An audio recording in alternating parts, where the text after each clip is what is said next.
Hello and welcome to Life Bush Camp's Chat with Khaya Tlou.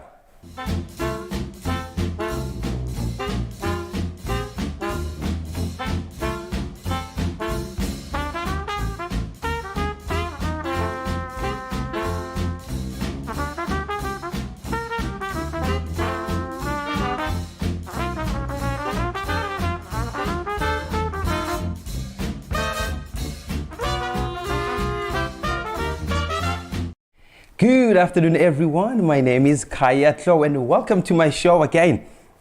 So today it's very different.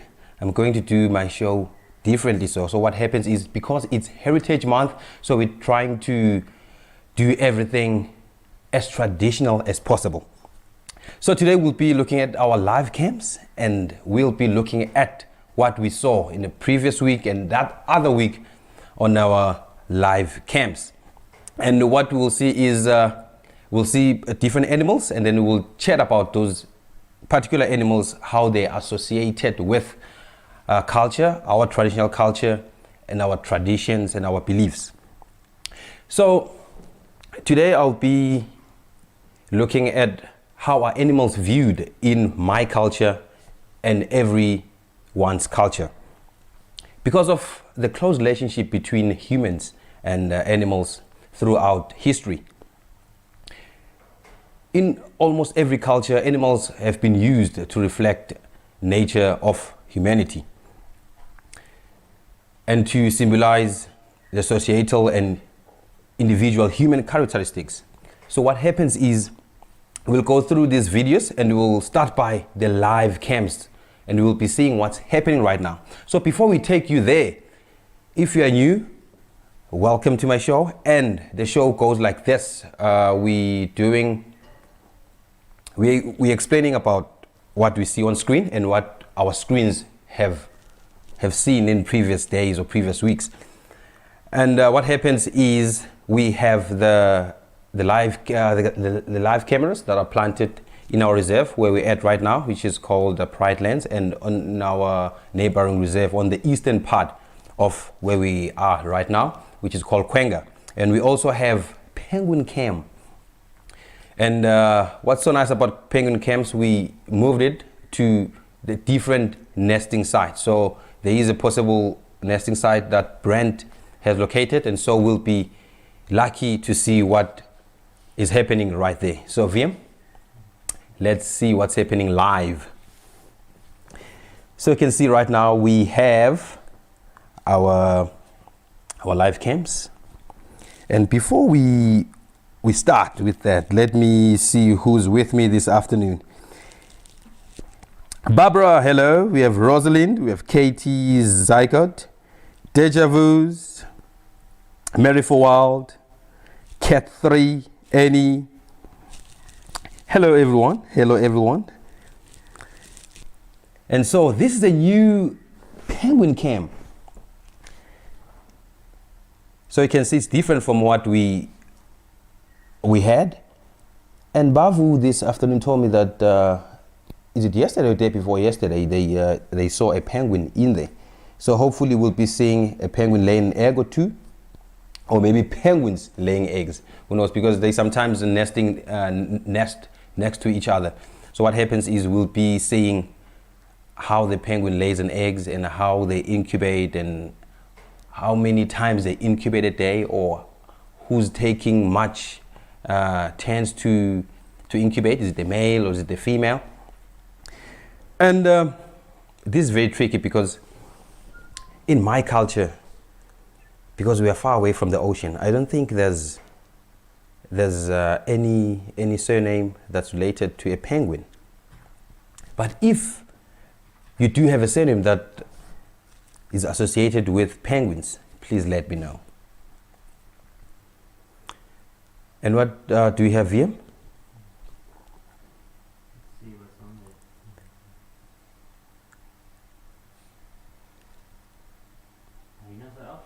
Oh, hyenas are out. Hyenas are out. And so what's so interesting about hyenas? There are people that are named after these animals, beautiful animals, and animals that were always known as scavengers, but they are formidable hunters. So in my language, a hyena is called ipisi, and in Tswana, it's called piri. And there's this ethnic group found in Africa that is located in northern Malawi, eastern Zambia, and southern Tanzania. They use that surname as a name for the mountain, and that is called the Tumbuka tribe. You can see these little boys and girls, they are out and about. So I really like looking at hyenas all the time because they are my favorite animal. Deja vu. One of the best things about traveling to other countries is learning about the local cultures and traditions. Yes, deja vu, I agree with you, because looking at myself traveling, and I've been to certain places, and I was lucky to be outside Africa, outside South Africa, not Africa, I'm sorry about that. I was in Namibia, I was in Mozambique, and I was also in Tanzania. So I grew as a person because I got a chance to see how other people live outside South Africa, and how people mimic animals and their behavior. Because most tribes, they symbolize a certain behavior of an animal or a certain color of an animal. Because as you can look at the people, like one of the oldest people in South Africa called the Khaya and the Sand people, when they do their traditional dance, they will symbolize or mimic a springbok.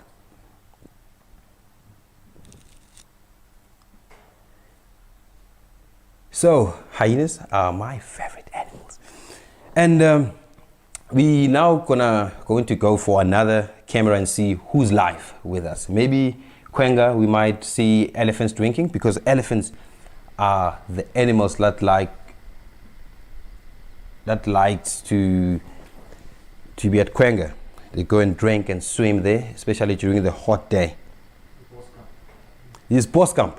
Oh, we have Ndlulamiti. Is that a giraffe? Yes, it's a Ndlulamiti. In my language, call it a Ndlulamiti. Ndlulamiti, Ndlulamiti means above the trees, because of the height of a giraffe. So that's why we call it Ndlulamiti. Even the Zulu people, they call it Ndlulamiti. I strongly believe even Swati people, they call it Ndlulamiti. And this, in my culture, we respect it because it's a calm animal and it's elegant. And it's super protective towards its youngster. So that teaches our mothers that they have to be super protective towards their youngsters and give them life lessons. And because there was an incident, I'm not sure of the year and time, where a mother giraffe killed a person, because that person was walking in the bush, and then he didn't see that he was between the mom and the baby. So the mother giraffe acted on that, and then she used her legs, strong legs and hooves, to take down that person.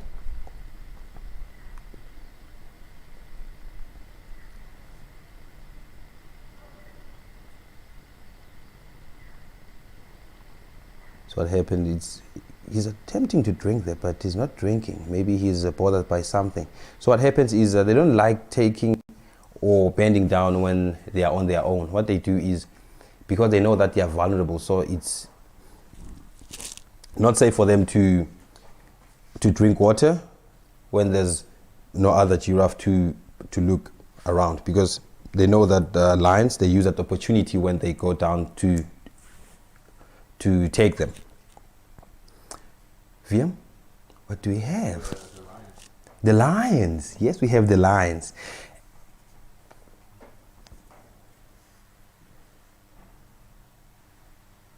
This is Quenga waterhole. So we have the lions lying around. So these are females and youngsters. So in most tribes, Zulu, Swati, Ndebele, and Xhosa, to name a few, lions are a symbol of strength. Because if you go to Swaziland, Swati people, especially the males, they call themselves, or they are called Ingwenyama. That's a male lion. That's a symbol of strength.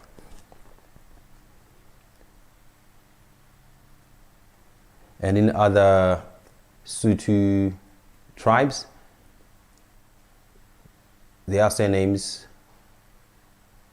that are known as Tlou. Yes, it's Tlou. Tlou means a lion. So Tlou is one of the surnames that are on top of that tribe's hierarchy.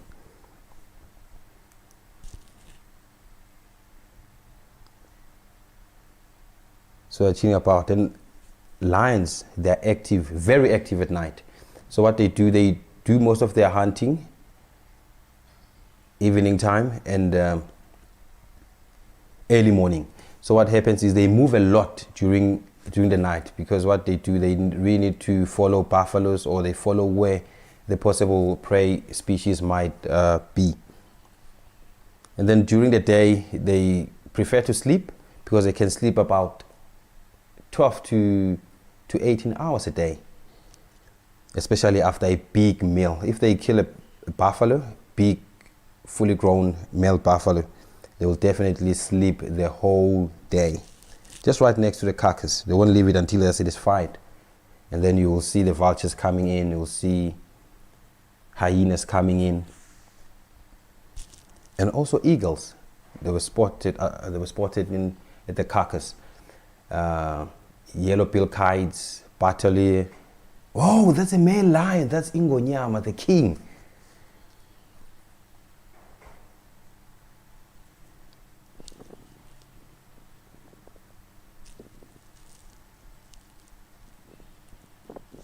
Deja vu, beautiful languages, but I can't spell the words. Ingonyama, I can say that very slowly. Ingonyama. It's INGONYAMA.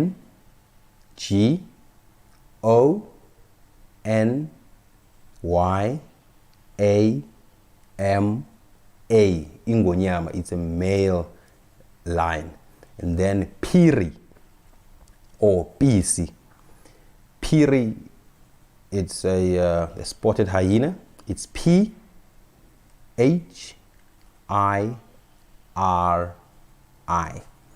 Ipisi, it's IPISI.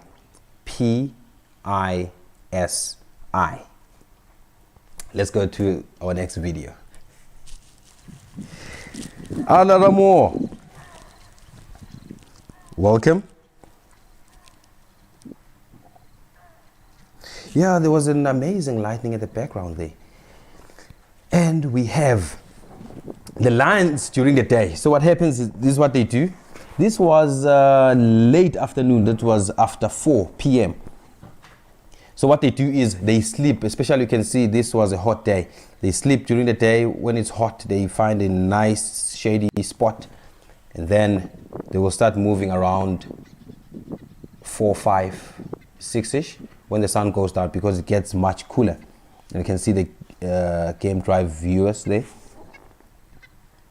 enjoying the sightings of the lions. And so this one, I think it's the group that I saw. That's 3 days ago. Group that I saw with 10 youngsters, 10 cubs, and 4 adult lionesses. Yes, deja vu. EPC. Ingonyama male lion. Yes.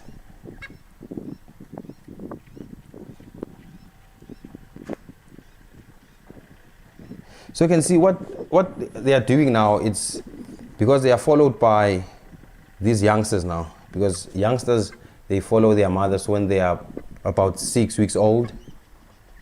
Then they will start working with them. but they don't do hunting at that time. What they do is their mothers, they leave them in a certain area and then they go hunt, and then they go back and call them and fetch them to the carcass. So at this age, you can see they're just less than a year old.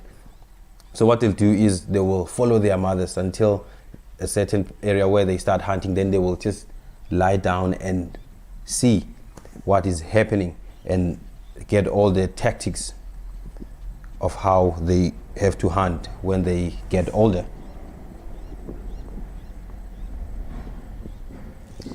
Rosalind, which pride is this? This is Ngati pride. And this morning I got a message from the group that they saw about 20 individuals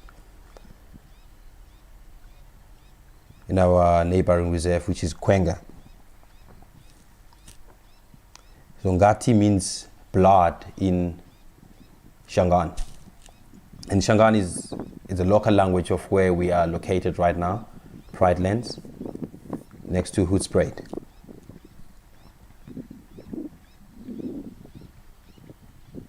Laramo, the water is such a mirror. I wonder if the lions admire themselves. I think so, especially after a kill.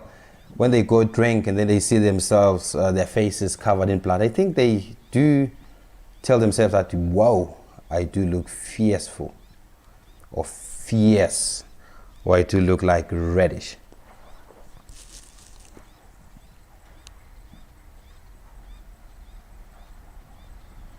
Zygote, Swayson Spearfowl alarming call. Yes, what they do, most birds, when they see lions, leopards, snakes, eagles, they definitely going to shout.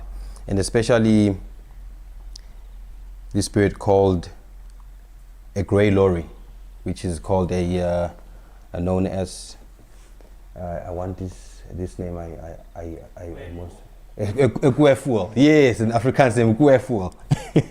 Because in the bush we hardly use grey lorry, we use guefool. So what they do is when they see a threat or an animal that is a cat, lion, leopard, cheetah, snake, a bird of prey, they start alarming. Hoi! Hoi! That's why they are called guefool. So there's this bird called purple-crested turaco, which is nearly related to a grey lorry or guefool. In Swaziland, the king, Mswati, if you can look, he has a headband over here, traditional headband for Swati culture and tribe, and then there's a feather of that bird. So that's why purple-crested turaco, they call it ligwalagwala. Ligwalagwala means a purple-crested turaco. It's their national bird in Swaziland. So its red plumage, its red color, it symbolizes something. So there's this,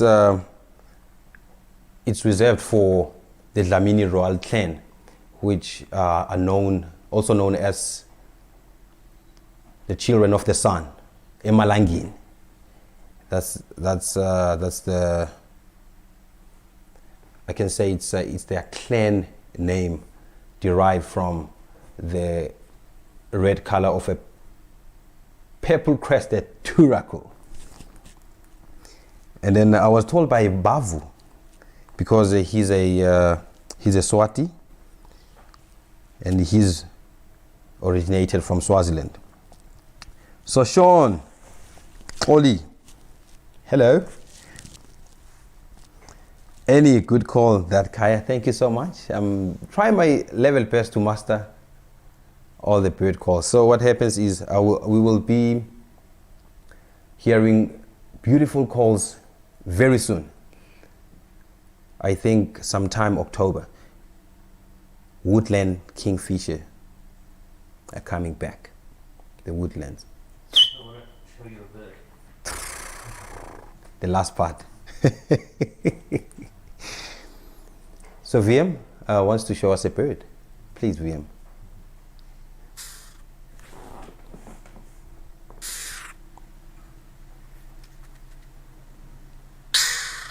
Whoa, look at that.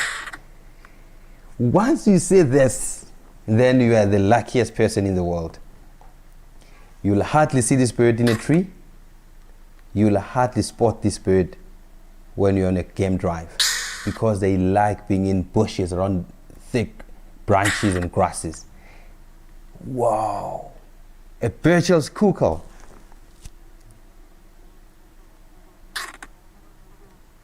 Wow. So that's why Creator Cam is one of my favorite live camera, because you see almost everything that we miss on a game drive. Because this bird, if it has a car coming or steps walking or foot walking in the bush, it just hides. But you will hear its call, and it's believed to be a rain bird because of its call. So what they do is they call. We believe that on that day, it will definitely rain, or maybe sometime during that week after the call, there will be rain.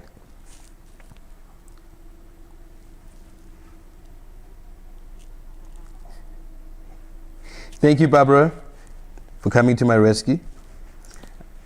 I am preferred to be called Khaya. So, do you know what's the purple-crested turako call? Do you know it? It's very simple.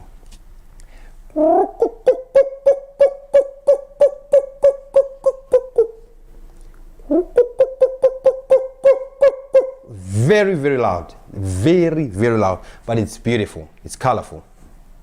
It's a bird like this size. You can say about 30 centimeters from the tip of its bill to the edge of its tail. It's about 30 centimeters, 32, 34. It's very long. Yes, most people, they knew me from Safari Live as Oli. But it was very tricky, because to say my name, you have to click, and my surname is also tricky. Just imagine calling my name and surname quick. Tlou, Tlou, Tlou, Tlou. Try that 5 times. So I nearly forgot to drink my cold chocolate.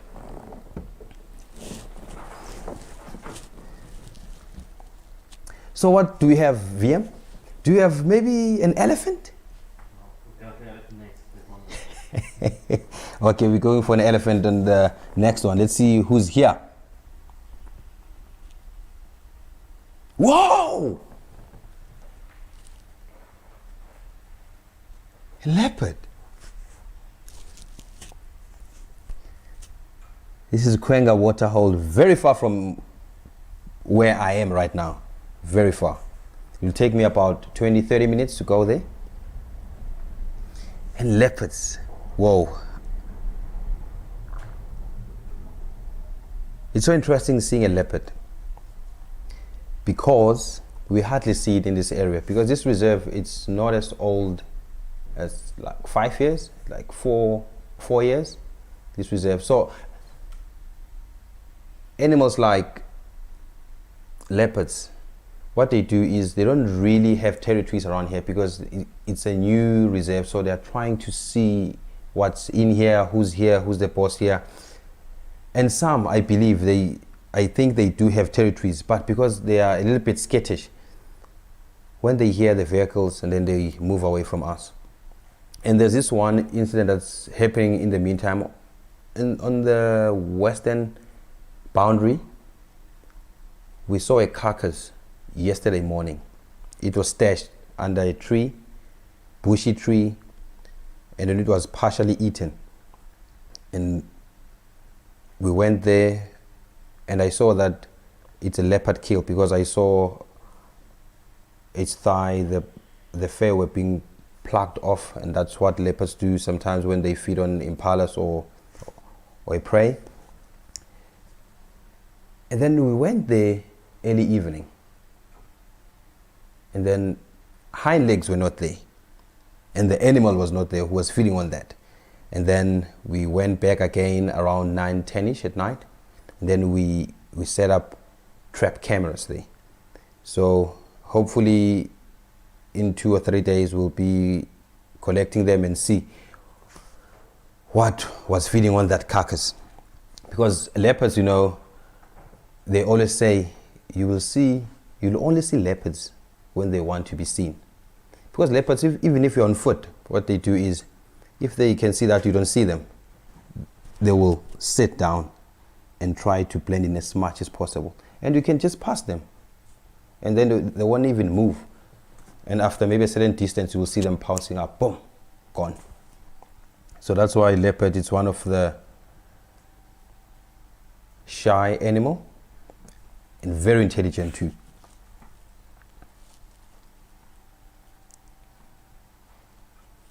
Zygote is perfect call, but very loud. That's a purple-crested turaco, I believe. If it calls in a tree and you are underneath the tree, definitely will feel the vibration in your chest. Yes, it's so very, very, very loud. Via? Oh, elephants. My cousins. My favorite. And this one, animal, it really represents most things in different cultures. So people have surnames derived from the animal, and they have names derived from the animal, because Xhosa, Ndebele, Swati, and Zulu people, we call it Ndlovu. That's Ndlhou. But in some other languages, you have to exclude H. It's Ndlovu.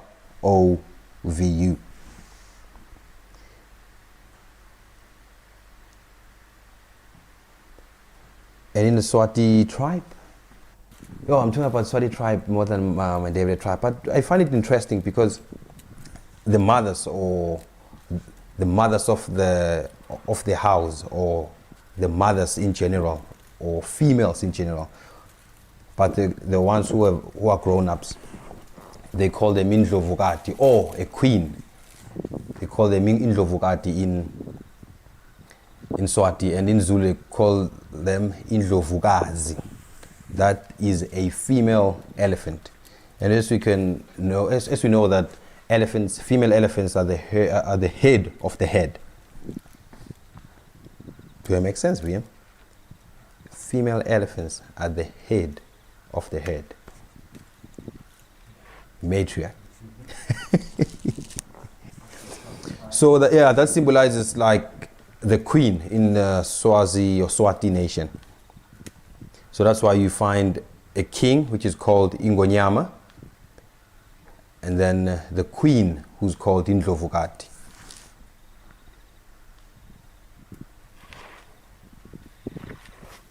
Really appreciate it if my spelling is helpful.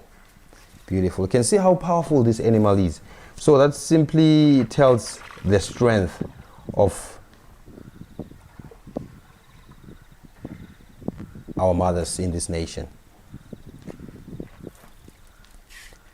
And also elephants, they are so protective towards their youngsters. That's why you must be careful when you are approaching a breeding herd of elephants, because you don't want to find yourself being caught between a mother elephant and a baby elephant.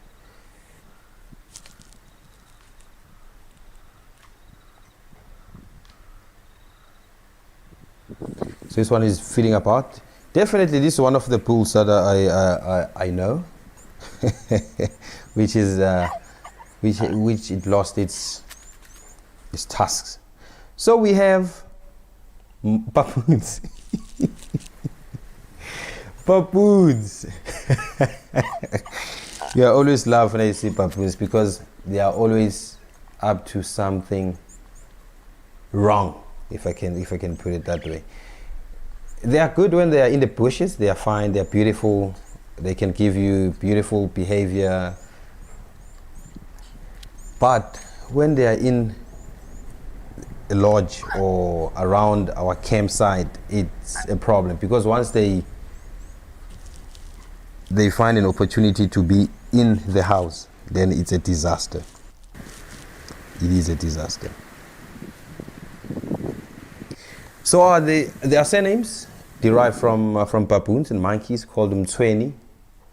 You find Ndebele people call them Tweni. You find Sotho people Tweni or Chweni.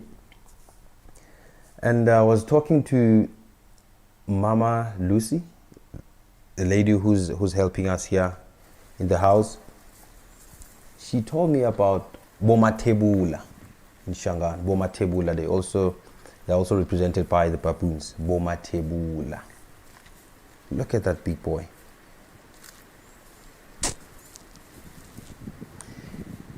VM, before we proceed with our videos, there's this interesting thing I didn't mention. It just came back now about elephants. Do you know this place called Thohoyandou in Venda, Limpopo? I don't know. Yeah, Thohoyandou had a name. So if the entrance of Thohoyandou, it's a city, it's a place. Yep. Yeah, the entrance, you will see like the heads of the elephants.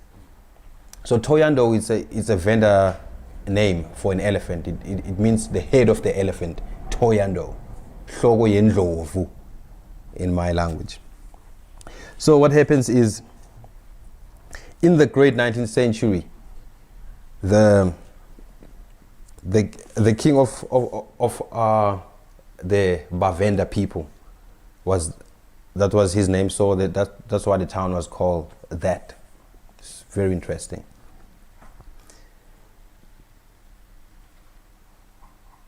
That is Ndlovu. And in Thohoyandou, the name explains why the town is the administrative and commercial hub for traditional Venda community. So I strongly believe that Thohoyandou, or Ndo, it's an elephant. Then Thohoyandou is the head of the elephant. So I strongly believe that Thohoyandou, or Ndo, or Ndlovu, or elephant in Venda, it simply represents the strength of the Venda people. And the interesting part about where we are located right now,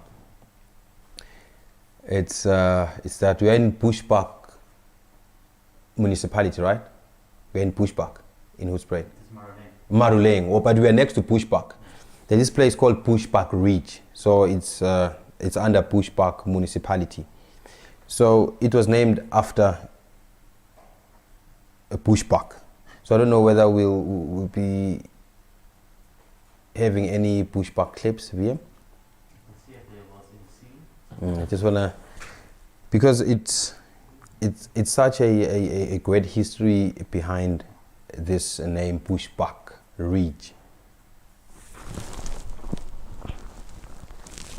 So in this area, Bushbuck Ridge was given because of the large herds of bushbucks that used to be found here.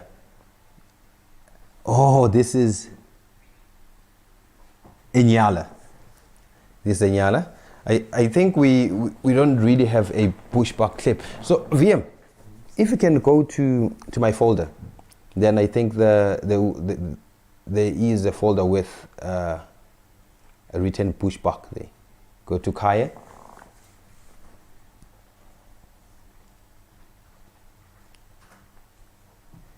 The bushbuck, I think it was on Ntomo Tahoe. Yep. Yes! A bushbuck! Look at that. This is a bushbuck. So you can see this is a male bushbuck. So you hardly see this. Can you pause that VM? Let's pause it there. You hardly see this animal. You definitely hardly see this animal. It's very shy and it prefers to be in thick areas. And you can see on its rump it has white spots and dots, and you can see its chest, it has a white band. And when you are far from it, you might think it's a It's a nyala, it's a male nyala, and their horns, if you don't look better or good, then you'll confuse them with a nyala, a male nyala. Look at that, beautiful. And they are known to attack their predators, these animals, this particular animal, because you can see it has sharp horns. And then even humans are known to be attacked by bushbucks, because what they do, they stay mostly in dry riverbeds. You can see there's thickets around it, and then they stay there. Once you walk towards it, they don't prefer to flee. They can flee, but they prefer to stand and freeze. And then once they feel threatened, they either run away from you or they will use their horns. And you can see those are deadly horns. VM, what do we have?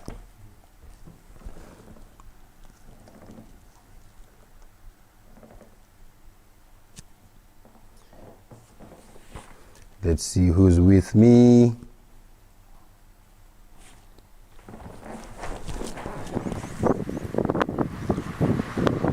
Zyko, see daily bushbuck at Oliphant River. You are so lucky. You are so lucky.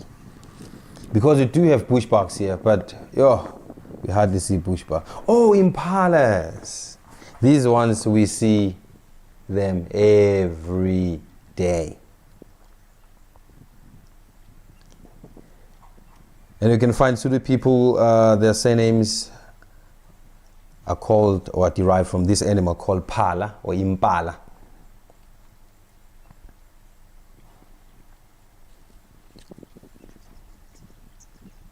These are the animals that I sometimes like to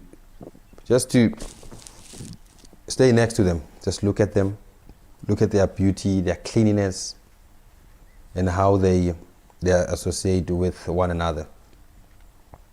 They're so cool to watch impalas. And in most game drives, I've noticed that most people just drive past by impala and they don't really explain much about them, because you find a lot of impala. So most people, you don't find them interesting, but they're super interesting. If you can check their social structure, impalas are super interesting to learn about.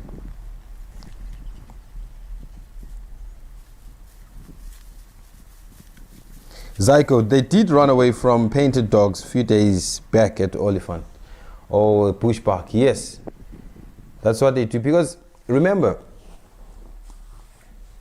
if an animal or a prey species senses danger so close, what they do is, just like for example those painted dogs or wild dogs, if they didn't see that bushbuck would have been frozen until they leave. But because it noticed that the wild dog saw a bushbuck, that bushbuck was supposed to be running far away from those wild dogs, because wild dogs, they hunt in a pack, and they know that if they hunt in a pack, if this one doesn't see it, the second one or third one might see a bushbuck, so it's better for them to run. But it's a different story when it comes to leopards, because these animals, they know this animal behavior and movements. If a prey species sees a leopard, and then it notices that the leopard is not aware of that animal, it will freeze to death. It will freeze, and then that leopard will pass by, and then it will just sit there, and then the leopard will walk away. So it's a different scenario, because these animals, they know when the danger is around, and they know when to freeze and how long they can freeze, and they know when is a right time to run. What do we have here?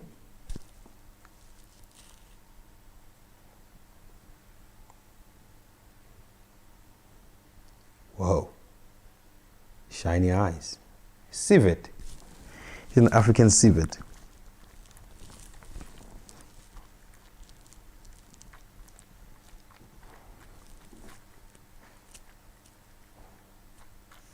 So this is what we see almost every night, VM.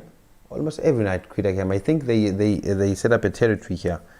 You can see they're doing good, and you can see I mostly see 2 of them, and then I just read their spot patterns, and then I'm starting to master them. Then I can see with this one is that one, this one is that one, and so they are mostly active at night, but they do come during the day when they don't sense any dangers around them. And this animal, it looks like a formidable predator. It looks like it can jump on an impala and strangle it and kill it. But this animal, it's so interesting because it likes feeding on millipedes. It just prefers them. Because if you check its scat or droppings, you will see the exoskeleton of millipedes. That's their favorite meal. And before I forget about this, VM, you know, I had a very long conversation with Bavu, and he was telling me about all these interesting things about his culture, and we went through a calendar. And then I've noticed that most of the months in Swazi nation are called by animal names. February, I remember February was Indlovunyana, that means a young elephant. And then September, Inyoni, it's a bird. And then December, Ingongoni, it's a wildebeest. So something came into my mind that they call Inyoni September, that's INYONI, because you know it's springtime, then there's a lot of birds, there's a lot of life, there's rain, there's insects coming out, so birds are calling left, right, center. I think that's what they call that this month, September, Inyoni. And with December called Ingongoni, that's INGONGONI.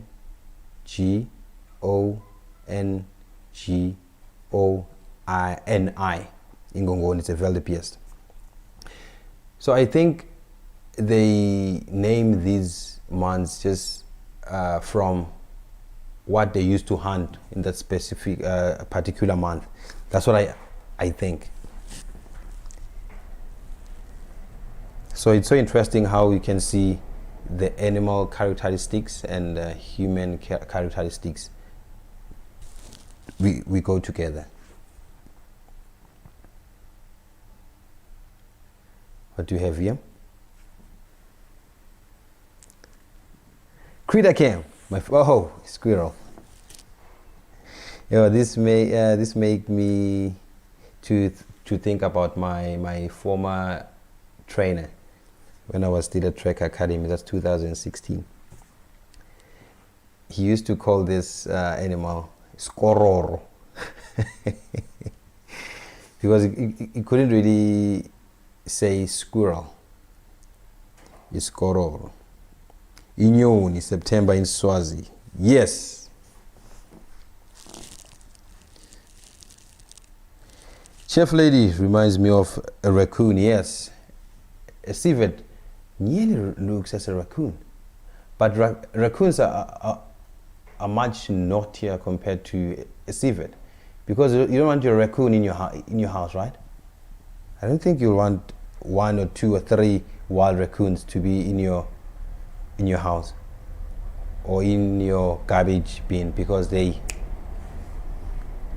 And I've learned something about raccoon. They said they can go in these smaller spaces because of their bone structure, because they can fit into these small little spaces, and then you don't really want a small gap between your door and the wall, or your window this open this much. I think a raccoon can fit in there.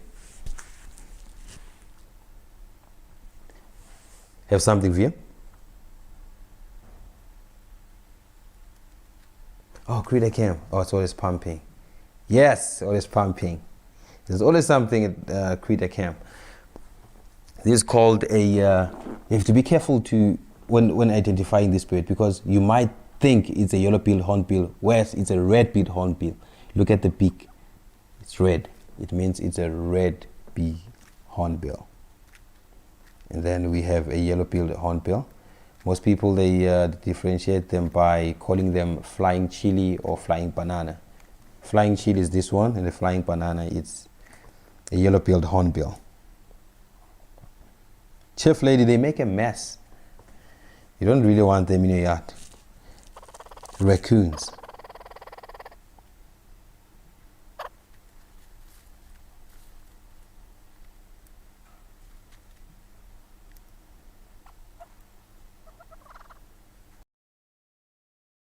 Feeding on something there. Maybe an insect or an earthworm. But I couldn't really see what was. It was very busy. Then the second one came in, trying to scan around. Maybe it thought it will be having a snack, but I don't think it will find something, because that one took whatever it was there.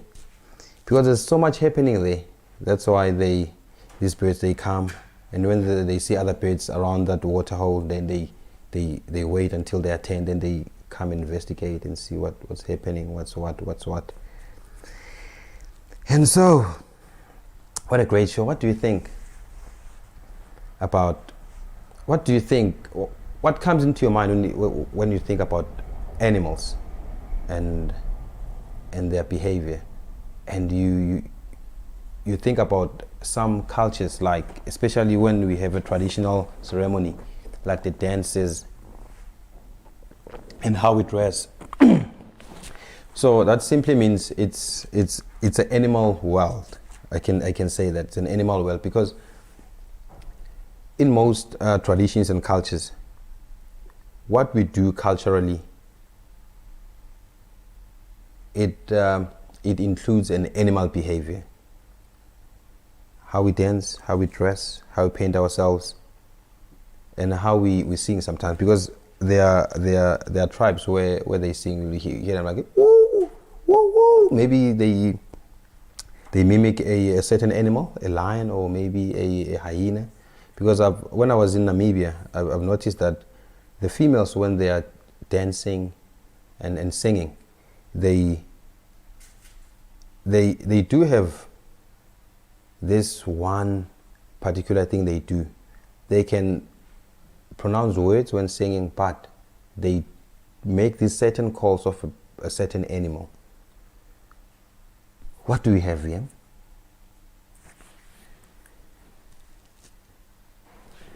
Oh, a duiker. This is a common duiker. So a common duiker, in my language, it's called ipunzi. Yeah, ipunzi is a common duiker. Yes, ipunzi. I don't know in other languages. So ipunzi, it's I-P-U-N-Z-I.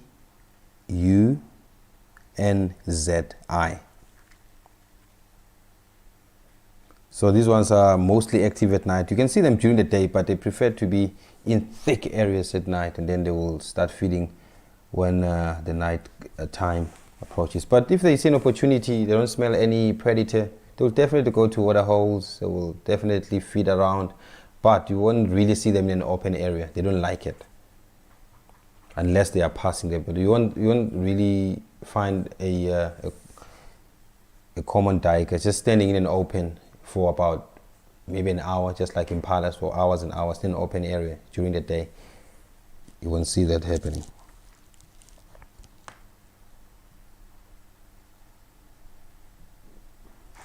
Mary for Wild, you think we could learn so very much about how to live in harmony with the planet, not just on it. Yeah, those are powerful words. Yeah, most definitely, because if you can see animals, they try by all means to make take care of that same species. Because if we think about wild dogs and how they survive in the wild, we don't have a lot of them in the wild. So what they do is they make sure that every individual in a pack is well fed, is healthy, up and running. So if this one goes to hunt, or this particular group goes to hunt, then they leave this one behind, maybe it's injured or what. So what they do, they'll come back and regurgitate food until he or she is satisfied. So they'll make sure that if that one particular painted dog doesn't have any strength to hunt, they will make sure that they feed it until it becomes better and join the rest of the pack. That's what we have to learn as people. And so please do not forget to buy your tickets. Have a seat. My game drive. It will be open. Matt will be there, driving around, seeing all these beautiful things around Pride Lands on weekend. Painteddog TV, please. I want to take you on a safari. Mr. T51, hello Khaya, hello Mr. T.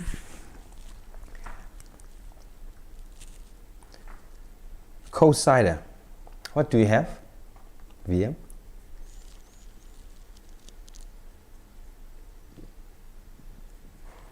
Whoa, this is definitely used in many tribes, but I will only name 2. It's Zulu, they use it mostly, and Ndebeles.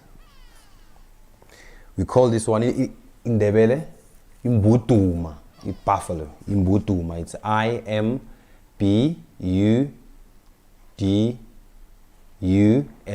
imbutuma. Whoa, a big head. And then in Zulu, we call it Inyati. And even Shangaan, it's Inyati. So there are people with the surname derived from buffaloes. And what happens is,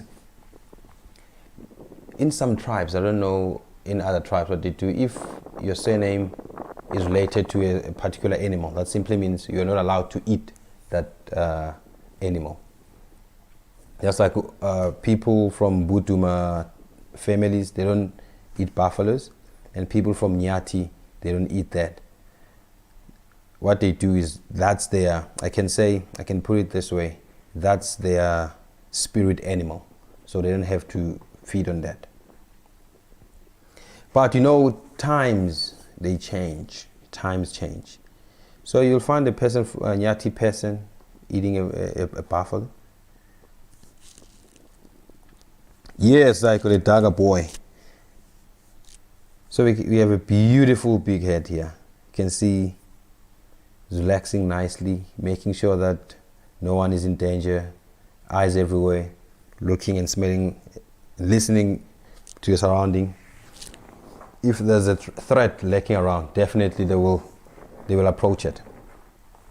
That's what I like about them. What they do is, if they see or they are followed by lions, once they spot a lion, they won't run immediately. They will try to approach it a bit, then they start running. And then if there's one that's being caught by lions, then they will stand back a bit, and then they'll slowly approach the member or their friend. But they will eventually just leave, because they can see that their sister, brother, mom, cousin is dead. Thank you, Sean.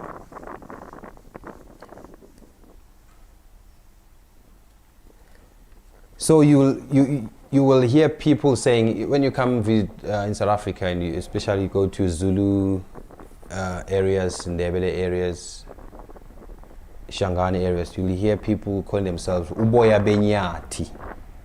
Uboya Benyati means buffalo, or a fur of a buffalo, buffalo's fur. Uboya Benyati.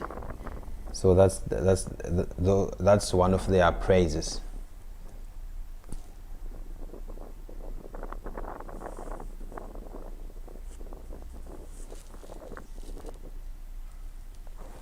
So I don't know, in outside Africa, do you have surnames that are related to a particular animal? Do you have an animal that you're not supposed to feed on or eat because of your surname? Do you have that? Because in South Africa we do have that. My surname is Tlou.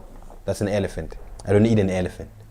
Even if you can go to the best butchery in town that has elephant meat, I will not eat it. I don't know what's going to happen, but that's what I was told, that because that's my spirit animal, I don't have to eat it.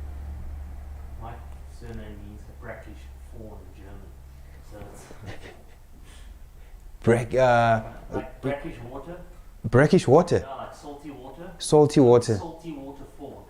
Wow, salty water fork. That's the meaning, the surname, VM surname. Yeah. Salty water fork. And in German, so it's Dornbruck.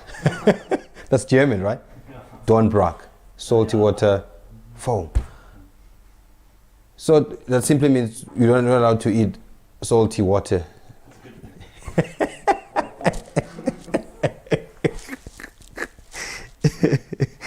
Wow, what a beautiful show today. Yeah. Oh, I thought it was nearly past. 4 minutes left at least. I got a question for you. Yes, VM. VM has a question for me. Tell me about this animal. VM, okay. He's saying I must tell him about this animal.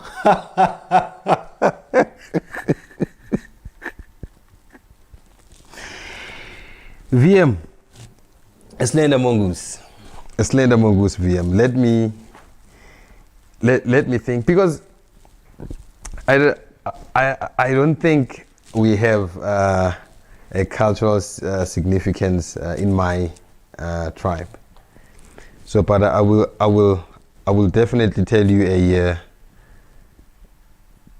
Ndebele name for a slender mongoose. Definitely.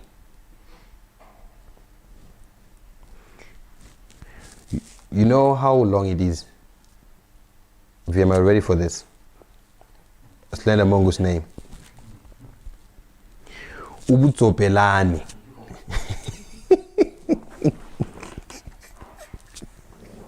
Ubutsopelani is a slender mongoose. That's my language. Spelling, it's Ubutzopelani.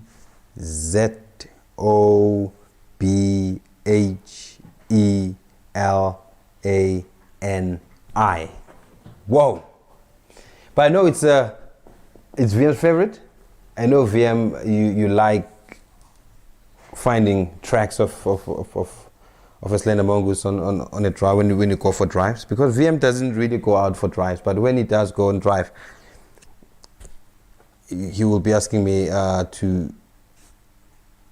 to look for slender mongoose tracks, because it's also his spirit animal. I can say that. Look the way it walks. Whoa. When I see one cross my path, I know it's going to be a good day.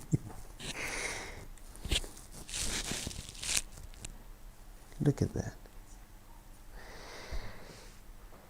Whoa. I think it's that time of the day where we have to send our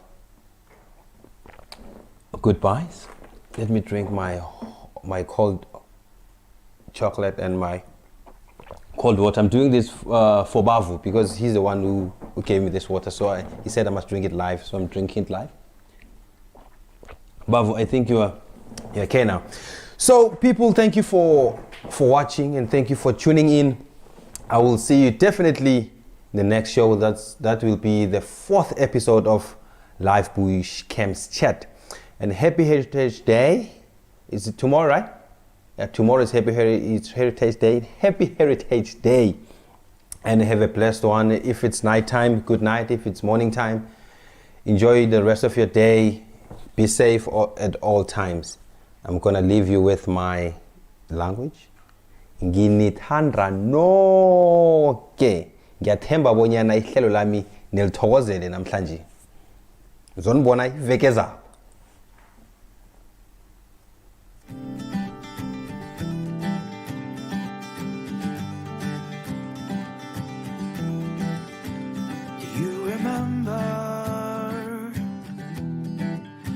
Those long summers, we played water fights, stayed up at night and dreamed of ways through the world. I still remember the first time I kissed you, the look on your face as I grazed your lips with my lips. Our worlds collided. Those were the days when everything was possible. Our dreams were alive. We had a fire inside. Those were the days.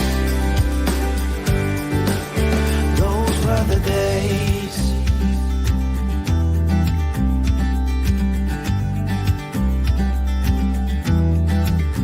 Always remember that cold night you told me we're not two, but we're gonna be three. In 8 months we'll be a family.